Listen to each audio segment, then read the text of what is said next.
Ako po si Loida N. Caballero. Masiglang kaanib ako noon sa Katoliko bilang Legion of Mary, Lady of Lourdes. Lagi po kaming nagsisimba, everyday halos. Dahil pagdating po ng alas 6 ng hapon, ay nagkakaroon kami ng orasyon at nagnonovena. Pag dumating na po ang buwan ng November, after ng Todos Los Santos, talaga pong excited ang lahat dahil nga po darating na ang Christmas. Almost 27 years, ayun ang paniniwala ko talaga. Talaga pong hindi nagbabago sa isip ko na yung December 25, kapanganakan ng ating Panginoong Jesucristo. Noong pong panahon na naninirahan na kami ng Manila dahil may asawa na nga po ako, magsisimbang gabi nga po ako, napansin ko po na medyo late ako dumating. Ako po ay nandun lang sa labas ng simbahan. Nakita ko ang mga kabataan na nakabihis.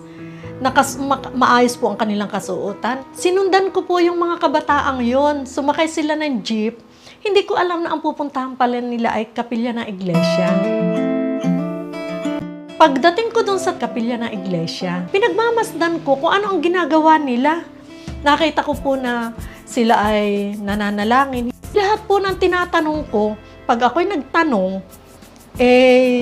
kahayman at 10 taon na nag-aral ang mga pari, nabanggit ko po yun doon sa isang ministro na nagturo sa akin. Hindi nila nabasa yan, nabawal pala. Nabawal pala ang mag-sign of the cross, ang lumuhod sa mga rebulto sa loob ng simbahan. At lalong higit po na ipinagbabawal ang pagsunod sa tinatawag na Christmas. Hindi pala po totoo yun at yun ay gawang pagano.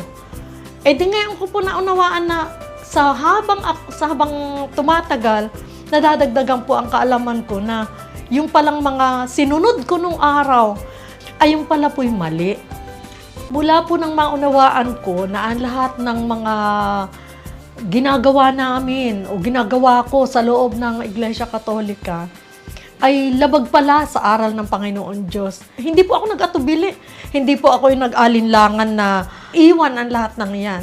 Higit na pinagpapasalamat ko sa Diyos ay ang karunungan na ipinagkaloob niya sa akin na makilala ang tunay na aral, ang tunay na Iglesia ni Cristo, at habang buhay na kami ay tutupad na aming mga tungkulin.